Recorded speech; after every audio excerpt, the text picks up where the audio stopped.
नमस्कार विद्यार्थी मित्रांनो, स्वागत आहे तुमचं या नवीन व्हिडिओमध्ये। तर आज आपण जुलै महिन्यातील चालू घडामोडींवर व्हिडिओ पाहतोय। यामध्ये आपण किती 60 प्रश्न घेतलेले आहेत मित्रांनो, आणि तुमच्या परीक्षेच्या दृष्टीने खूप महत्त्वाचे हे 60 प्रश्न राहणार आहेत। ठीक आहे, तर मित्रांनो तुम्हाला जर या व्हिडिओची PDF हवी असेल ना, तर व्हिडिओच्या डिस्क्रिप्शन बॉक्समध्ये आपल्या टेलिग्राम चॅनलची लिंक दिलेली आहे। तेथे तुम्हाला सर्व व्हिडिओच्या PDF अगदी फ्रीमध्ये मिळतील। ठीक आहे, तर मित्रांनो या व्हिडिओचं लाईकचं टार्गेट फक्त 2000 लाईक ठेवण्यात आलेलं आहे, आणि मला अशी अपेक्षा आहे की तुम्ही नक्कीच 2000 लाईक लवकरात लवकर पूर्ण करताल। तर मित्रांनो वेळ वाया न घालवता आपल्या व्हिडिओला सुरुवात करूयात। पहिला प्रश्न आहे, केंद्र सरकारने कोणता दिवस संविधान हत्या दिन म्हणून पाळण्याचा निर्णय घेतलेला आहे? तर याचे योग्य उत्तर ऑप्शन ए 25 जून हा दिवस। ठीक आहे, लक्षात ठेवा। तर याविषयी महत्त्वाची माहिती जाणून घेऊयात। तर केंद्र सरकारने दरवर्षी 25 जून हा दिवस संविधान हत्या दिवस म्हणून साजरा करण्याचा निर्णय घेतलेला आहे। तर भारत सरकारने 25 जून हा दिवस संविधान हत्या दिन म्हणून साजरा करण्याची अधिसूचनाही जाहीर केलेली आहे। लक्षात ठेवा। तर अधिसूचनेत म्हटले आहे की 25 जून 1975 रोजी आणीबाणी घोषित करण्यात आली होती। त्यावेळच्या सरकारने सत्तेचा घोर दुरुपयोग केला होता। लक्षात ठेवा। यानंतर पुढील पॉइंट, भारतातील लोकांचा देशांच्या संविधानावर आणि भारताच्या मजबूत लोकशाहीवर दृढ विश्वास आहे। लक्षात ठेवा। यानंतर मित्रांनो दुसरा प्रश्न राहील, नाटोचे महासचिवांचे नाव काय आहे ज्यांना अमेरिकेचा सर्वोच्च नागरी सन्मान देण्यात आलेला आहे? तर याचे योग्य उत्तर आहे ऑप्शन डी, जेम्स स्टॉल्टनबर्ग। लक्षात ठेवा मित्रांनो। तर याविषयी महत्त्वाची माहिती जाणून घेऊयात। तर नाटोचा लॉंग फॉर्म आहे नॉर्थ अटलांटिक ट्रीटी ऑर्गनायझेशन, म्हणजे उत्तर अटलांटिक करार संघटना। ठीक आहे, आणि स्थापना 4 एप्रिल 1949 मध्ये, आणि मुख्यालय ब्रुसेल्स बेल्जियम आहे। अध्यक्ष कोण आहेत सध्याचे? Jens Stoltenberg. ठीक आहे, आणि सदस्य देश 32 आणि 32वे स्वीडन। लक्षात ठेवा। तिसरा प्रश्न राहील मित्रांनो, केंद्रीय सशस्त्र पोलीस दलातील माजी अग्निशमन दलातील कर्मचाऱ्यांना आता किती टक्के आरक्षण दिले जाईल? लक्षात ठेवा। तर याचे योग्य उत्तर ऑप्शन बी 10% आरक्षण दिले जाईल। ठीक आहे। तर मित्रांनो यानंतर चौथा प्रश्न, उत्तर प्रदेश वन विभागाच्या 2024च्या उन्हाळी गणनेच्या अहवालानुसार सारस पक्षाची एकूण लोकसंख्या किती आहे? तर याचे योग्य उत्तर ऑप्शन ए 19,918 आहे। लक्षात ठेवा। तर पाचवा प्रश्न, कृषी नेतृत्व पुरस्कार 2024 साठी सर्वोत्तम राज्य म्हणून कोणते राज्य निवडले गेले आहे? तर याचे योग्य उत्तर आहे मित्रांनो ऑप्शन डी, नागालँड। लक्षात ठेवा। तर याविषयी महत्त्वाची माहिती जाणून घेऊयात। तर प्रतिष्ठित कृषी नेतृत्व पुरस्कार 2024 साठी फलोत्पादनातील सर्वोत्तम राज्य म्हणून नागालँडची निवड करण्यात आलेली आहे। तर मोठ्या संख्येने शेतकरी आणि ग्रामीण लोकांच्या जीवनावर सकारात्मक परिणाम करणाऱ्या फलोत्पादन विकासासाठी नाविन्यपूर्ण कार्यक्रम आणि धोरणे सादर करण्याच्या उत्कृष्ट कार्याबद्दल राज्याला हा पुरस्कार देण्यात आलेला आहे। लक्षात ठेवा। तर मित्रांनो यानंतर सहावा प्रश्न, तर कोणत्या देशाने अलीकडेच कोपा अमेरिका स्पर्धा जिंकलेली आहे? लक्षात ठेवा, महत्त्वाचा प्रश्न आहे। तर याचे योग्य उत्तर ऑप्शन सी, अर्जेंटिना। लक्षात ठेवा, ऑप्शन सी, अर्जेंटिना। ठीक आहे। तर यानंतर मित्रांनो सातवा प्रश्न आहे, युरो कप 2024 चे विजेतेपद कोणी जिंकले आहे? तर याचे योग्य उत्तर ऑप्शन ए, स्पेनने जिंकलेले आहे। ठीक आहे। तर याविषयी महत्त्वाची माहिती, स्पेन पुरुष फुटबॉल संघ, ज्याला लारोजा म्हणूनही ओळखले जाते, 14 जुलै 2024 रोजी बर्लिनमधील ऑलिम्पिया स्टेडियमवर खेळल्या गेलेल्या अंतिम सामन्यात इंग्लंडचा 2-1 ने पराभव करून चौथी UEFA युरोपियन फुटबॉल चॅम्पियनशिप किंवा युरो कप जिंकलेला आहे। लक्षात ठेवा। आणि आठवा प्रश्न आहे, नुकतेच नेपाळचे नवे पंतप्रधान कोण झालेले आहेत? तर याचे योग्य उत्तर ऑप्शन बी, KP शर्मा ओली। लक्षात ठेवा। तर यानंतर मित्रांनो याविषयी माहिती पाहून घेऊयात। तर नेपाळची राजधानी काठमांडू, चलन नेपाळी रुपया, आणि अध्यक्ष रामचंद्र पौडेल। लक्षात ठेवा। आणि नववा प्रश्न, गृहमंत्री अमित शहा यांनी कोणत्या राज्यात PM कॉलेज ऑफ एक्सलन्सचे उद्घाटन केलेले आहे? तर याचे योग्य उत्तर ऑप्शन बी, मध्य प्रदेश। लक्षात ठेवा मित्रांनो। तर याविषयी महत्त्वाची माहिती जाणून घेऊयात। तर नुकतेच केंद्रीय गृहमंत्री अमित शहा मध्य प्रदेशतील PM कॉलेज ऑफ एक्सलन्सचे उद्घाटन केलेले आहे। तर गृहमंत्री अमित शहा यांनी इंदोरमधून राज्यातील सर्व 55 जिल्ह्यांमध्ये उद्घाटन केलेले आहे। तर यावेळी राज्याचे मुख्यमंत्री डॉक्टर मोहन यादव यांच्यासह अनेक मंत्री उपस्थित होते। ठीक आहे। तर 10वा प्रश्न आहे, वर्ल्ड चॅम्पियनशिप ऑफ लेजेंड्सचे विजेतेपद कोणी जिंकले आहे? तर याचे योग्य उत्तर ऑप्शन ए, भारत देशाने जिंकले आहे। लक्षात ठेवा। तर यानंतर 11वा प्रश्न आहे मित्रांनो, अलीकडेच मध्य प्रदेशातील कोणत्या शहराने एका दिवसात 11 लाख झाडे लावून जागतिक विक्रम केलेला आहे? महत्त्वाचा प्रश्न आहे, प्रश्नाकडे लक्ष द्या। तर याचे योग्य उत्तर ऑप्शन सी, इंदोर। लक्षात ठेवा मित्रांनो, ऑप्शन सी, इंदोर। ठीक आहे। तर याविषयी महत्त्वाची माहिती जाणून घेऊयात। तर गिनीज बुक ऑफ वर्ल्ड रेकॉर्डनुसार आसाममधील उदलगुरी जिल्ह्यात गेल्या वर्षी 13 ते 14 सप्टेंबर दरम्यान 24 तासात 9,26,000 रोपांची लागवड करण्यात आली होती. तर 14 जुलै 2024 रोजी इंदूरमध्ये 12 लाखाहून अधिक रोपे लावून हा विक्रम मोडलेला आहे. लक्षात ठेवा मित्रांनो. तर 12वा प्रश्न, पंतप्रधान मोदींनी अलीकडेच कोणत्या राज्यात भारतातील सर्वात लांब शहरी बोगदा प्रकल्पाची पायाभरणी केलेली आहे? लक्षात ठेवा, महत्त्वाचा प्रश्न आहे. तर याचे योग्य उत्तर आहे ऑप्शन डी, महाराष्ट्रामध्ये. लक्षात ठेवा मित्रांनो.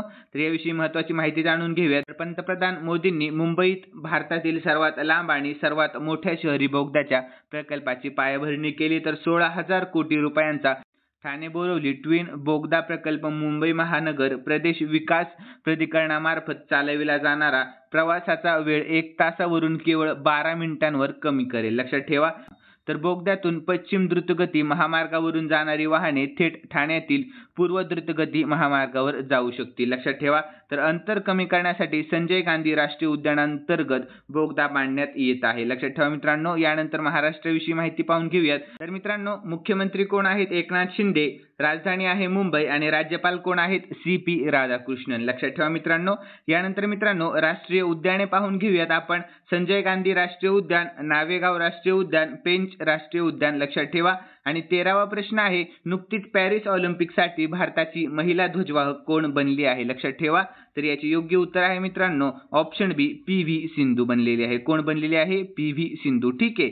यानंतर मित्रांनो, महत्त्वाची माहिती पाहून घेऊयात. अलीकडेच पॅरिस ऑलिम्पिक 2024 जुलै 2024 पासून सुरू होणार आहे, ज्यामध्ये PV सिंधू उद्घाटन समारंभात भारतातून महिला ध्वजवाहक म्हणून कार्यभार स्वीकारेल, ज्यामध्ये शरद कमल तिच्या सोबत असतील. लक्षात ठेवा. या दोन्ही खेळाडूंच्या नावांची घोषणा भारतीय ऑलिम्पिक संघटनेच्या अध्यक्षा PT उषा यांनी केलेली आहे. ठीक आहे. तर यानंतर 14वा प्रश्न आहे, नुकतेच टीम इंडियाचे मुख्य प्रशिक्षक कोण बनलेले आहेत? तर याचे योग्य उत्तर ऑप्शन ए, गौतम गंभीर बनलेले आहेत. लक्षात ठेवा. यानंतर 15वा प्रश्न आहे, अलीकडेच नीती आयोगाची पुनर्रचना करण्यात आली आहे, त्याचे उपाध्यक्ष कोण आहेत? तर याचे योग्य उत्तर ऑप्शन बी, सुमन के बेरी आहेत. कोण? सुमन के बेरी. ठीक आहे. तर 16वा प्रश्न आहे मित्रांनो, युरोपियन संसदेच्या अध्यक्षपदी कोणाची पुन्हा निवड झालेली आहे? तर याचे योग्य उत्तर ऑप्शन बी, रॉबर्टा मेत्सोला. लक्षात ठेवा, रॉबर्टा मेत्सोला. ठीक आहे. तर 17वा प्रश्न, IMF ने आर्थिक वर्ष 2024-25 मध्ये भारताच्या आर्थिक विकासाचा अंदाज किती टक्के वाढवला आहे? तर याचे योग्य उत्तर ऑप्शन डी, 7% वाढवलेला आहे. किती टक्के? 7%. ठीक आहे. तर मित्रांनो, IMF चा लॉंग फॉर्म काय आहे? International monetary fund. लक्षात ठेवा. आणि स्थापना जुलै 1945 आणि मुख्यालय वॉशिंग्टन DC. व्यवस्थापकीय संचालक कोण आहेत? Kristalina Georgieva. ठीक आहे. आणि उपमंत्री गीता गोपीनाथ आहेत. लक्षात ठेवा. प्रश्न आहे 18वा, कोणत्या देशात परराष्ट्र मंत्री S जयशंकर यांनी अलीकडेच मैत्री उद्यानाचे उद्घाटन केले आहे? तर याचे योग्य उत्तर राहील मित्रांनो ऑप्शन ए, मॉरिशस. लक्षात ठेवा, ऑप्शन ए, मॉरिशस. ठीक आहे. तर प्रश्न आहे 19वा, कोणत्या राज्याने अलीकडेच लाडका भाऊ योजना सुरू केलेली आहे? तर त्याचे योग्य उत्तर ऑप्शन सी, महाराष्ट्र. लक्षात ठेवा.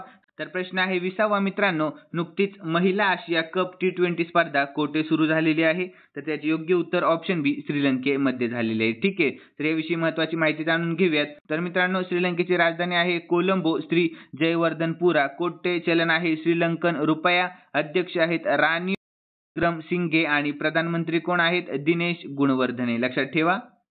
आणि यानंतर मित्रांनो 21वा प्रश्न आहे, कोणता देश 35 युरोपीय देशांसाठी व्हिसामुक्त धोरण करेल? लक्षात ठेवा. तर याचे योग्य उत्तर आहे मित्रांनो ऑप्शन ए, बेलारूस. लक्षात ठेवा, ऑप्शन ए, बेलारूस. ठीक आहे.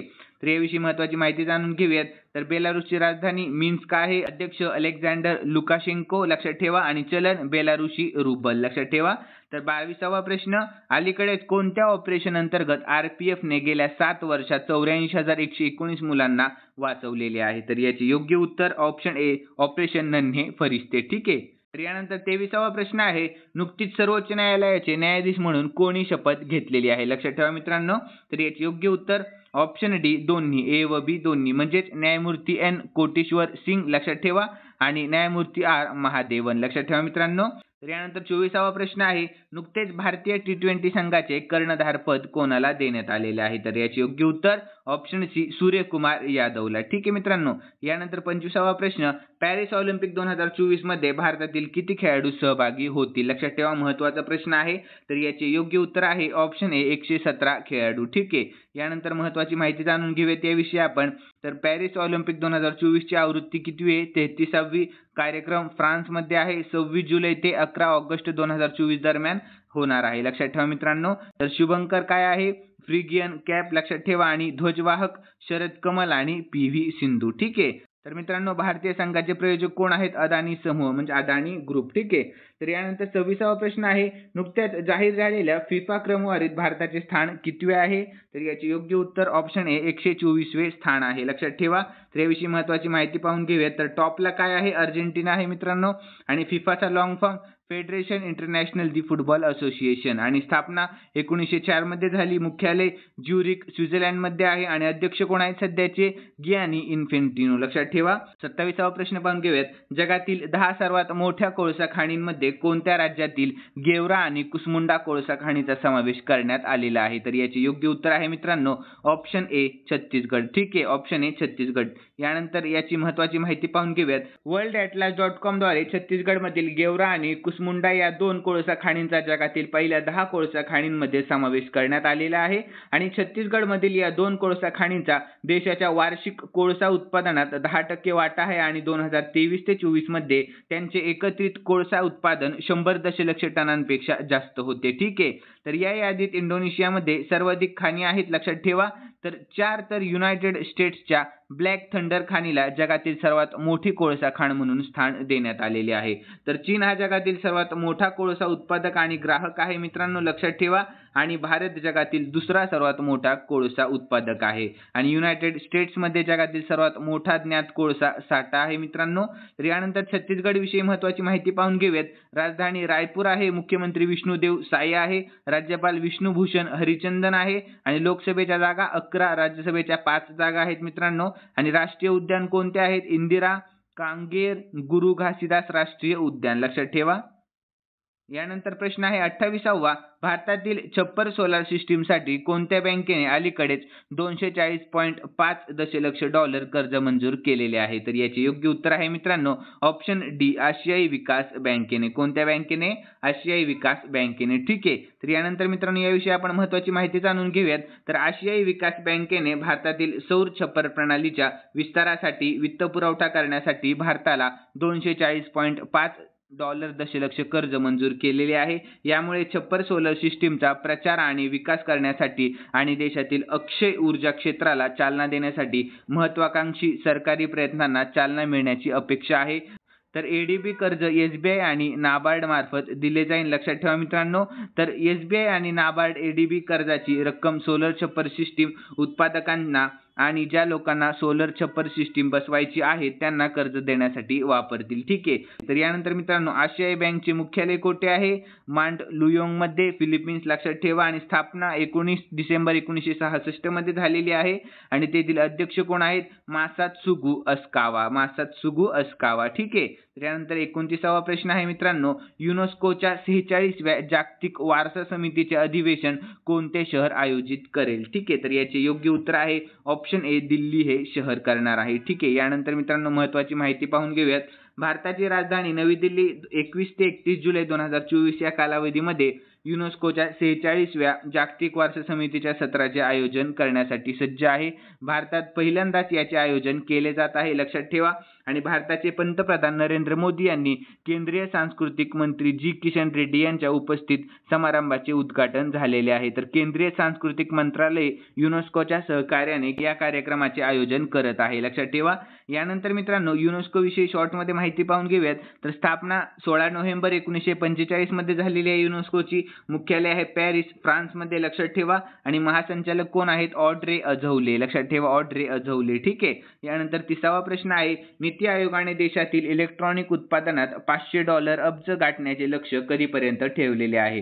तर याचे योग्य उत्तर ऑप्शन बी 2030 पर्यंत. ठीक आहे.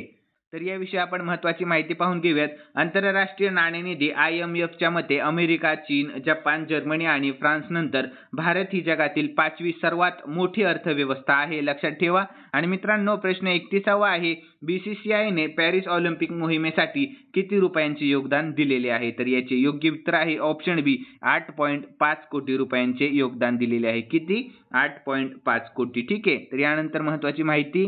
तर भारतीय क्रिकेट नियामक मंडळाने BCCI भारतीय ऑलिम्पिक संघटनेला IOA 8.5 कोटी रुपये देण्याचा निर्णय घेतलेला आहे. तर BCCIचे सचिव जय शहा यांनी सोशल मीडिया ट्विटर प्लॅटफॉर्मवर ही माहिती दिलेली आहे, लक्षात ठेवा. तर मित्रांनो, BCCIचा लॉंग फॉर्म काय आहे? Board of control for cricket in India. ठीक आहे. तर अध्यक्ष कोण आहेत BCCIचे? रॉजर बिन्नी. मुख्यालय मुंबईमध्ये आहे. स्थापना डिसेंबर 1928 मध्ये झालेली आहे, लक्षात ठेवा. तर 32वा प्रश्न आहे, आर्थिक सर्वेक्षण 2023 ते 24 मध्ये PM किसान योजनेच्या किती रकमेची शिफारस करण्यात आलेली आहे? तर याचे योग्य उत्तर आहे ऑप्शन ए, 8,000 रकमेची शिफारस करण्यात आलेली आहे, लक्षात ठेवा. तर याविषयी आपण महत्त्वाची माहिती पाहून घेऊयात. अर्थमंत्री निर्मला सीतारामन यांनी संसदेत आर्थिक सर्वेक्षण 2023-24 सादर केले. अर्थमंत्री निर्मला सीतारामन 23 जुलै रोजी विक्रमी 7व्यांदा केंद्रीय अर्थसंकल्प सादर करणार आहेत. तर नुकत्याच निवडून आलेल्या NDA सरकारचा हा पहिला अर्थसंकल्प असेल. तर कृषी क्षेत्रातील R&D मध्ये गुंतवणुकीची मागणी करण्यात आली आहे. तर PM किसान योजनेच्या हप्त्यांची रक्कम 8,000 रुपये करण्याची मागणी करण्यात आलेली आहे, लक्षात ठेवा मित्रांनो. यानंतर प्रश्न आहे 33वा, पंतप्रधान सूर्यघर योजनेअंतर्गत भारतातील सर्व सरकारी इमारतींना 100% सौर ऊर्जा वापरणे कोणत्या वर्षापर्यंत बंधनकारक आहे? तर याचे योग्य उत्तर आहे ऑप्शन बी, 2025 पर्यंत. केव्हापर्यंत? 2025 वर्षापर्यंत. ठीक आहे. तर याविषयी महत्त्वाची माहिती पाहून घेऊयात. तर सूर्यघर योजनेअंतर्गत 2025 पर्यंत भारतातील सर्व सरकारी इमारती 100% सौर ऊर्जेवर असणे अनिवार्य आहे. तर पंतप्रधान सूर्यघर योजनेचा शुभारंभ 15 फेब्रुवारी 2024 रोजी झालेला होता, लक्षात ठेवा. आणि 34वा प्रश्न आहे, चंदीपुरा विषाणू संसर्गामुळे अलीकडेच मुलांचा मृत्यू कोठे झालेला आहे? तर याचे योग्य उत्तर ऑप्शन सी, गुजरातमध्ये झालेला आहे, लक्षात ठेवा. तर चंदीपुरा व्हायरस विषयी महत्त्वाची माहिती पाहून घेऊयात. ज्याचे नाव महाराष्ट्रातील भारतातील गावाच्या नावावरून ठेवले गेले आहे, जिथून त्याची प्रथम ओळख झाली. या विषाणूने गुजरातमध्ये काही दिवसातच 15 मुलांचा जीव घेतलेला आहे. चंदीपुरा विषाणू संसर्ग जाणून घेण्यासाठी प्रारंभिक लक्षणे पाहून घेऊयात. ठीक आहे. तर चंदीपुरा विषाणू संसर्गाची लक्षणे फार लवकर विकसित होतात आणि अचानक दिसू शकतात, लक्षात ठेवा. महत्त्वाच्या चिन्हे आणि लक्षणांमध्ये उच्च तापाचा समावेश होतो. रुग्णांची सामान्य तक्रार म्हणजे तीव्र डोकेदुखी, वारंवार उलट्या होणे, झटके येणे, बेशुद्ध होणे आणि अस्वस्थता, गोंधळ आणि तंद्री यासारखी न्यूरोलॉजिकल लक्षणे असणे, लक्षात ठेवा. तर गुजरातची राजधानी आहे गांधीनगर. मुख्यमंत्री आहेत भूपेंद्रभाई पटेल, लक्षात ठेवा. आणि तेथील राष्ट्रीय उद्यान आहेत गीर राष्ट्रीय उद्यान, ब्लॅक बक राष्ट्रीय उद्यान, बनसाडा राष्ट्रीय उद्यान, सागरी राष्ट्रीय उद्यान आणि लोकनृत्य गरबा आहे, लक्षात ठेवा. आणि तेथील बांध आहेत सरदार सरोवर बांध, दांतीवाडा धरण. ठीक आहे. यानंतर 35वा प्रश्न आहे, अलीकडेच ऑलिम्पिक ऑर्डरने सन्मानित होणारा दुसरा भारतीय कोण बनलेला आहे? तर याचे योग्य उत्तर आहे ऑप्शन ए, अभिनव बिंद्रा बनलेला आहे. कोण? अभिनव बिंद्रा. ठीक आहे. त्यानंतर मित्रांनो, महत्त्वाची माहिती पाहून घेऊयात. आंतरराष्ट्रीय ऑलिम्पिक समितीने ऑलिम्पिक सुवर्ण पदक विजेता अभिनव बिंद्राला ऑलिम्पिक ऑर्डर देऊन सन्मानित करण्याची घोषणा केलेली आहे. ऑगस्ट रोजी पॅरिसमध्ये होणाऱ्या पुरस्कार सोहळ्यात अभिनव बिंद्राला हा सन्मान देण्यात येणार आहे. हा सन्मान मिळविणारा अभिनव बिंद्रा हा दुसरा भारतीय आहे, लक्षात ठेवा मित्रांनो. तर यापूर्वी भारताच्या माजी पंतप्रधान इंदिरा गांधी यांना 1983 मध्ये हा पुरस्कार मिळालेला होता. तर भारताचे क्रीडा मंत्री कोण आहेत सध्याचे? मनसुख मांडविया. कोण आहेत? मनसुख मांडविया. ठीक आहे. त्यानंतर 36वा प्रश्न आहे, पंतप्रधान मोदींनी युनेस्कोला किती रक्कम जारी केलेली आहे? लक्षात ठेवा मित्रांनो. तर याचे योग्य उत्तर आहे ऑप्शन बी, $10 लाख, लक्षात ठेवा, $10 लाख. ठीक आहे. तर याविषयी आपण महत्त्वाची माहिती जाणून घेऊयात. तर पंतप्रधान नरेंद्र मोदी यांनी जागतिक स्तरावर विशेषतः ग्लोबल साऊथमध्ये वारसा संवर्धनाला चालना देण्यासाठी युनेस्कोच्या जागतिक वारसा केंद्रासाठी भारताच्या $10 लाख योगदानाची घोषणा केलेली आहे. नवी दिल्लीतील भारत मंडपम येथे जागतिक वारसा समितीच्या 46व्या सत्राच्या उद्घाटनावेळी ही घोषणा करण्यात आलेली आहे. तर युनेस्को विषयी माहिती पाहून घेऊयात. तर स्थापना आहे 16 नोव्हेंबर 1945. मुख्यालय पॅरिस, फ्रान्समध्ये. आणि महासंचालक कोण आहेत? ऑड्रे अझौले, लक्षात ठेवा, ऑड्रे अझौले. ठीक आहे. पुढील प्रश्न आहे 37वा, नुकत्याच प्रसिद्ध झालेल्या अहवालानुसार देशाच्या किती टक्के क्षेत्रफळावर जंगल आहे? लक्षात ठेवा. तर याचे योग्य उत्तर ऑप्शन ए, 21.71%, लक्षात ठेवा, 21.71%. ठीक आहे. तर केंद्रीय पर्यावरण, वन आणि हवामान बदल राज्यमंत्री कीर्तिवर्धन सिंग यांच्या मते देश एकूण वन क्षेत्र 7,13,789 चौरस किलोमीटर आहे, जे देशाच्या भौगोलिक क्षेत्राच्या 21.71% आहे. तर ही माहिती राज्यमंत्री कीर्तिवर्धन सिंग यांनी 22 जुलै 2024 रोजी लोकसभेत दिलेली आहे. तर भारतीय वन सर्वेक्षण केंद्रीय पर्यावरण मंत्रालयाच्या अंतर्गत येते. लक्षात ठेवा मित्रांनो. पुढील प्रश्न आहे, कोणत्या भारतीय युद्धनौकेच्या सहाय्याने भारतीयांची ओमानच्या किनाऱ्यावर सुटका करण्यात आलेली आहे? तर याचे योग्य उत्तर आहे ऑप्शन ए INS तेग. लक्षात ठेवा ऑप्शन ए INS तेग. ठीक आहे. तर यानंतर याविषयी माहिती पाहून घेऊयात. भारतीय युद्धनौका INS तेगच्या मदतीने 8 भारतीय आणि 1 श्रीलंकेसह 9 खलाशांची सुटका करण्यात आलेली आहे. लक्षात ठेवा. यानंतर पुढील प्रश्न आहे, अंतर्गत कर्ज मर्यादा कितीपर्यंत वाढवण्यात आलेली आहे? तर याचे योग्य उत्तर आहे मित्रांनो ऑप्शन सी 20 लाख रुपयांपर्यंत. ठीक आहे. तर याविषयी महत्त्वाची माहिती पाहून घेऊयात. अर्थमंत्री निर्मला सीतारामन यांनी केंद्रीय अर्थसंकल्प 2024 मध्ये मुद्रा योजनेअंतर्गत कर्जाची मर्यादा 20 लाखांपर्यंत वाढवलेली आहे. पूर्वी ही मर्यादा किती होती? 10 लाख होती. लक्षात ठेवा.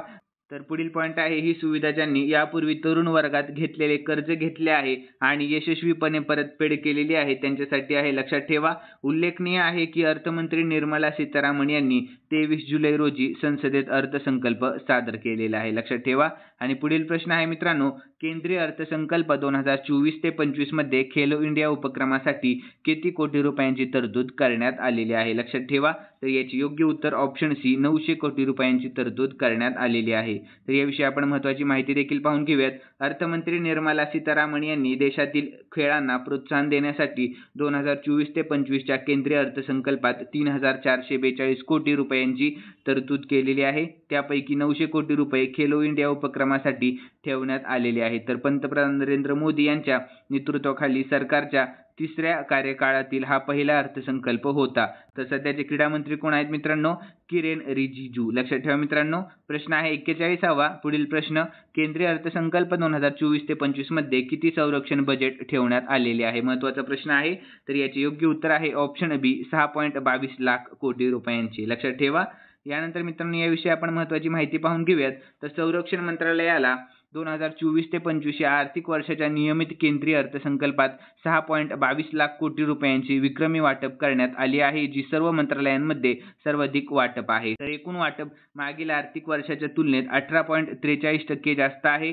तर 27.66% भांडवली खर्चासाठी राखून ठेवले आहे. तर सध्याचे संरक्षण मंत्री कोण आहेत? राजनाथ सिंह. लक्षात ठेवा मित्रांनो. तर मित्रांनो पुढील प्रश्न आहे 42वा. कृष्णन वेंकट सुब्रमण्यम यांनी अलीकडेच कोणत्या बँकेचे CEO आणि MD म्हणून नियुक्ती करण्यात आलेली आहे? तर याचे योग्य उत्तर राहील मित्रांनो ऑप्शन ए फेडरल बँक. लक्षात ठेवा ऑप्शन ए फेडरल बँक. ठीक आहे. तर यानंतर याविषयी माहिती पाहून घेऊयात. तर रिझर्व्ह बँक ऑफ इंडिया RBIने फेडरल बँकेचे व्यवस्थापकीय संचालक आणि मुख्य कार्यकारी अधिकारी म्हणून कृष्णन वेंकट सुब्रमण्यम यांची नियुक्ती मंजूर केलेली आहे. तर सुब्रमण्यम यांचा 3 वर्षाचा कार्यकाळ 23 सप्टेंबर 2024 पासून सुरू होणार आहे. सध्या श्याम श्रीनिवासन हे बँकेचे MD आणि CEO आहेत. लक्षात ठेवा. आणि मित्रांनो फेडरल बँक विषयी शॉर्टमध्ये माहिती पाहून घेऊयात. तर स्थापना 23 एप्रिल 1931 मध्ये, मुख्यालय कोची केरळमध्ये आहे. लक्षात ठेवा. 43वा प्रश्न आहे, मुंबई क्रिकेट असोसिएशनचे सर्वात तरुण अध्यक्ष कोण आहेत? महत्त्वाचा प्रश्न आहे मित्रांनो, प्रश्नाकडे लक्ष द्या. तर याचे योग्य उत्तर आहे ऑप्शन डी अजिंक्य नाईक. कोण आहे? अजिंक्य नाईक. ठीक आहे.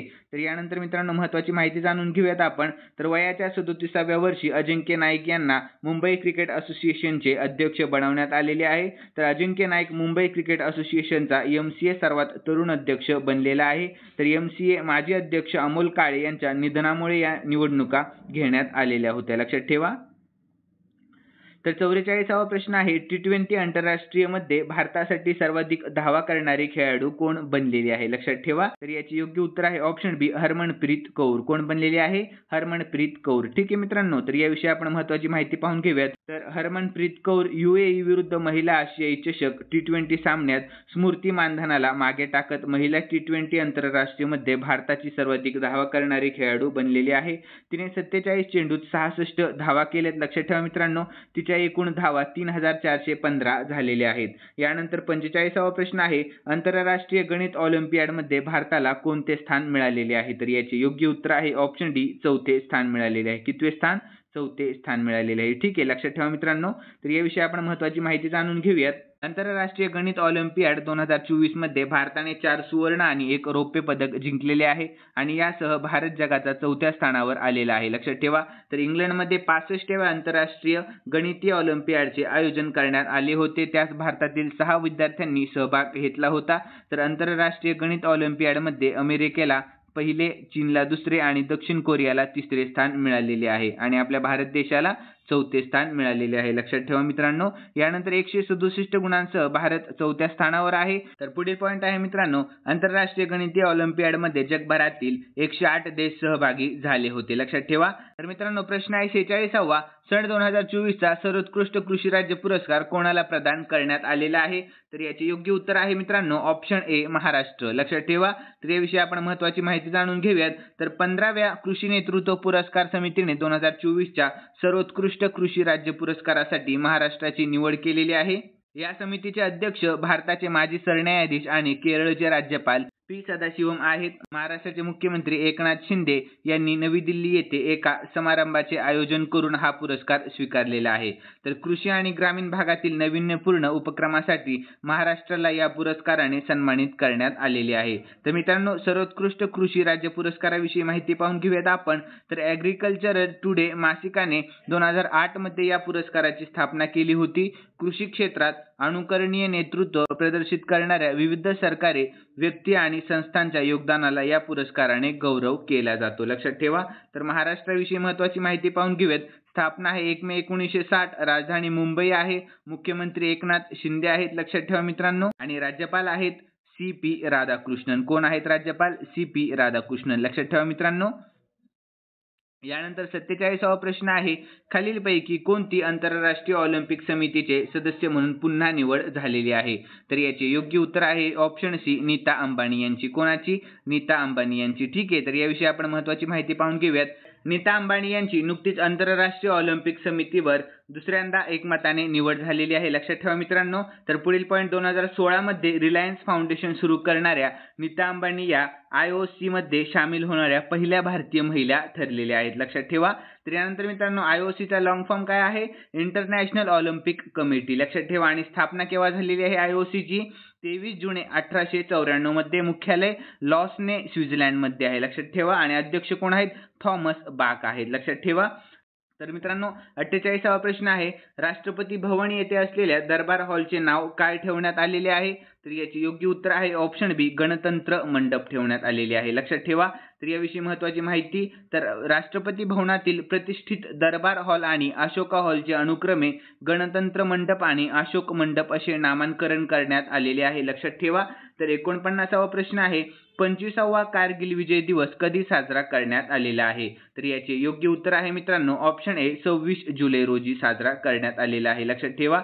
तर याविषयी महत्त्वाची माहिती जाणून घेऊयात आपण.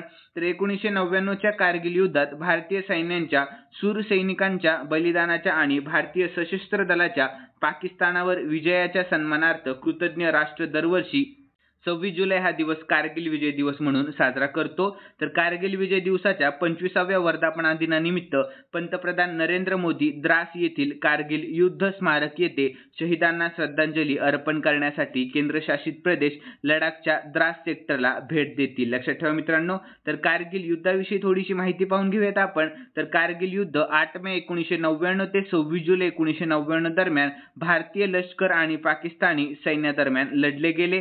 त्यावेळी पंतप्रधान अटल बिहारी वाजपेयी यांच्या नेतृत्वाखाली राष्ट्रीय लोकशाही आघाडी म्हणजेच NDA सरकार भारतात सत्तेवर होते आणि नवाज शरीफ हे पाकिस्तानचे पंतप्रधान होते. ठीक आहे. तर मित्रांनो ऑपरेशन विजय विषयी शॉर्ट माहिती पाहून घेऊयात. तर भारतीय लष्कराने पाकिस्तानी घुसखोरांना डोंगराच्या उंचीवरून हुसकावून लावण्यासाठी ऑपरेशन केलेले होते. लक्षात ठेवा. तर 50वा प्रश्न आहे मित्रांनो, सरकारने 31 मार्च 2027 पर्यंत देशभरात किती प्रधानमंत्री भारतीय जनौषधी केंद्र सुरू करण्याचे लक्ष्य ठेवलेले आहे? लक्षात ठेवा. तर याचे योग्य उत्तर आहे ऑप्शन ए, 25,000. लक्षात ठेवा मित्रांनो 25,000 प्रधानमंत्री भारतीय जनौषधी केंद्र सुरू करण्याचे लक्ष्य ठेवलेले आहेत. लक्षात ठेवा मित्रांनो. तर याविषयी आपण महत्त्वाची माहिती पाहून घेऊयात. तर केंद्र सरकारने 31 मार्च 2027 पर्यंत देशभरात 25,000 प्रधानमंत्री भारतीय जनौषधी केंद्र सुरू करण्याचे लक्ष्य ठेवलेले आहे. ठीक आहे. तर यानंतर मित्रांनो 51वा प्रश्न आहे, अलीकडेच चर्चेत असलेल्या NPS वात्सल्य योजनेचे प्राथमिक उद्दिष्ट काय आहे? तर याचे योग्य उत्तर आहे ऑप्शन सी, पालकांना आणि त्यांच्या मुलांच्या भविष्यातील आर्थिक गरजांसाठी नियोजन करण्यात मदत करण्यासाठी. लक्षात ठेवा. तर याविषयी आपण महत्त्वाची माहिती पाहून घेऊयात. तर पालक आणि त्यांच्या मुलांच्या भविष्यातील आर्थिक गरजांसाठी योजना आखण्यात मदत करण्यासाठी अर्थमंत्र्यांनी राष्ट्रीय पेन्शन योजनेअंतर्गत NPS वात्सल्य नावाच्या नवीन योजनेची घोषणा केलेली आहे. पालक त्यांच्या अल्पवयीन मुलांसाठी खाते उघडू शकतात, ज्यामध्ये मूल 18 वर्षाचे होईपर्यंत पैसे जमा केले जातील. लक्षात ठेवा. प्रौढ झाल्यावर रक्कम प्रमाणित NPS खात्यात हस्तांतरित केली जाते आणि ती गैर NPS योजनेत रूपांतरित केली जाऊ शकते. लक्षात ठेवा मित्रांनो. यानंतर पुढील 52वा प्रश्न आहे, ऑलिम्पिक 2024 मध्ये कांस्य पदक जिंकणारी पहिली महिला नेमबाज कोण बनलेली आहे? महत्त्वाचा प्रश्न आहे मित्रांनो, प्रश्नाकडे लक्ष द्या. तर याचे योग्य उत्तर आहे ऑप्शन ए, मनू भाकर. कोण बनलेली आहे? मनू भाकर. ठीक आहे. तर यानंतर मित्रांनो याविषयी महत्त्वाची माहिती पाहून घेऊयात. तर मनू भाकरने रविवारी 28 जुलै रोजी पॅरिसमध्ये ऑलिम्पिक कांस्य पदक जिंकून इतिहास रचलेला आहे. तर पुढील पॉईंट आहे मित्रांनो, हरियाणाच्या 22 वर्षीय ही फ्रान्सच्या राजधानीतील चेट्टे उरोक्स नेमबाजी केंद्रात महिलांच्या 10 मीटर एअर पिस्तूलच्या अंतिम फेरीत 3रे स्थान मिळवून या गेम्समध्ये पदक जिंकणारी पहिली भारतीय महिला नेमबाज ठरलेली आहे. लक्षात ठेवा. तर मित्रांनो पुढील प्रश्न आहे 53वा, नीती आयोगाची 9वी गव्हर्निंग कौन्सिलची बैठक PM मोदींच्या अध्यक्षतेखाली झाली. यंदाच्या सभेचा विषय काय होता? तर याचे योग्य उत्तर आहे मित्रांनो ऑप्शन बी, विकसित भारत @2047. लक्षात ठेवा. तर याविषयी आपण महत्त्वाची माहिती पाहून घेऊयात. तर नीती आयोगाची 9वी गव्हर्निंग कौन्सिल बैठक PM मोदींच्या अध्यक्षतेखाली झाली. तर बैठकीचा भर भारताला विकसित देश बनवण्यावर आहे. या वर्षीच्या बैठकीची थीम विकसित भारत @2047 आहे. लक्षात ठेवा मित्रांनो. तर 54वा प्रश्न आहे, नुकतेच महाराष्ट्राचे नवीन राज्यपाल कोण बनलेले आहेत? तर याचे योग्य उत्तर आहे मित्रांनो ऑप्शन डी, CP राधाकृष्णन हे महाराष्ट्राचे नवीन राज्यपाल बनलेले आहेत. लक्षात ठेवा. तर यानंतर मित्रांनो आपण नवीन झालेल्या राज्यपालांची लिस्ट पाहून घेऊयात शॉर्टमध्ये. तर सिक्कीमचे राज्यपाल कोण आहेत नवीन झालेले? ओमप्रकाश माथुर. राजस्थानचे हरिभाऊ बागडे. छत्तीसगडचे रामेण डेका. झारखंडचे संतोष गंगवार. तेलंगणाचे जिष्णुदेव वर्मा. पुदुचेरीचे कैलाश नाथन. लक्षात ठेवा मित्रांनो. यानंतर मित्रांनो पंजाबचे कोण आहेत? गुलाबचंद कटारिया. मेघालयचे CH विजयशंकर आणि महाराष्ट्राचे CP राधाकृष्णन आणि आसाम मणिपूरचे कोण आहेत? लक्ष्मण प्रसाद आचार्य. लक्षात ठेवा मित्रांनो. यानंतर 55वा प्रश्न आहे, मुंबई क्रिकेट असोसिएशनचे सर्वात तरुण अध्यक्ष कोण बनलेले आहेत? तर याचे योग्य उत्तर आहे ऑप्शन डी, अजिंक्य नाईक हे सर्वात तरुण अध्यक्ष बनलेले आहेत. लक्षात ठेवा मित्रांनो. तर यानंतर याविषयी महत्त्वाची माहिती पाहून घेऊयात.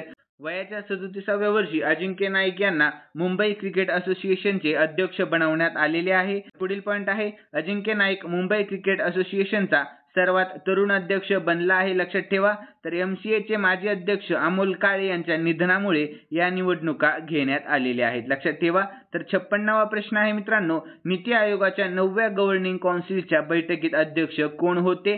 तर याचे योग्य उत्तर आहे ऑप्शन बी, नरेंद्र मोदी होते. कोण होते? नरेंद्र मोदी. ठीक आहे. तर याविषयी आपण महत्त्वाची माहिती पाहून घेऊयात. तर पंतप्रधान नरेंद्र मोदी 27 जुलै रोजी मोती भवनच्या सांस्कृतिक केंद्रात नीती आयोगाच्या 9व्या गव्हर्निंग कौन्सिलच्या बैठकीचे अध्यक्षस्थान करतील. या वर्षीची थीम विकसित भारत @2047 आहे, ज्याचा मुख्य फोकस भारताला विकसित राष्ट्र बनवणे आहे. लक्षात ठेवा.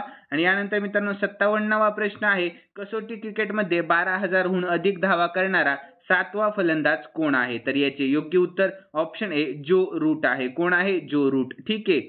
यानंतर याविषयी महत्त्वाची माहिती पाहून घेऊयात. वेस्ट इंडिज विरुद्ध 3ऱ्या कसोटी सामन्यात इंग्लंड क्रिकेट संघाचा आघाडीचा फलंदाज जो रूटने अनेक विक्रम आपल्या नावावर केलेले आहेत. जो रूट हा कसोटी क्रिकेटमध्ये 12,000 धावा पूर्ण करणारा जगातील केवळ 7वा फलंदाज ठरलेला आहे. त्याच्या आधी केवळ इंग्लंडच्या ॲलिस्टियर कुकलाच ही कामगिरी करता आली आहे. लक्षात ठेवा मित्रांनो.